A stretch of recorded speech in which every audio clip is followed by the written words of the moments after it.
আজ বানাচ্ছি সোনালি নদীর রানী ইলিশ ভাপা, যার স্বাদে মন ভরে যাবে। মাছগুলোকে আগে লবণ হলুদ মাখিয়ে রেখেছিলাম। এবার এখানে সর্ষে পোস্ত আর কাঁচা লঙ্কা বেটে নিয়েছি। মিক্সির বাটিটা ধুয়ে সামান্য একটু জল দেব। এবারে স্বাদ মতো লবণ, হলুদ আর সর্ষের তেল দিয়ে ভালো করে মেখে নেব। বেগুন আলু কালো জিরে দিয়ে ঝোল খেতেও কিন্তু দারুণ লাগে। এবারে ওপর থেকে চেরা কাঁচা লঙ্কা দিয়ে দিলাম।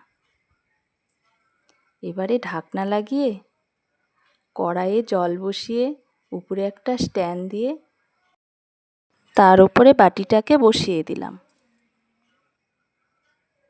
ঢাকনা দিয়ে 25 মিনিট মতো রান্না করে নেব। এই দেখো ভাপা ইলিশের সোনালি রূপ। একদিকে সর্ষের ঝাঁঝ, অন্যদিকে মাছের নরম কোমল স্বাদ। গরম ভাতের সঙ্গে এর স্বাদ মানে বাংলার ঘরে ঘরে ভালোবাসার উৎসব।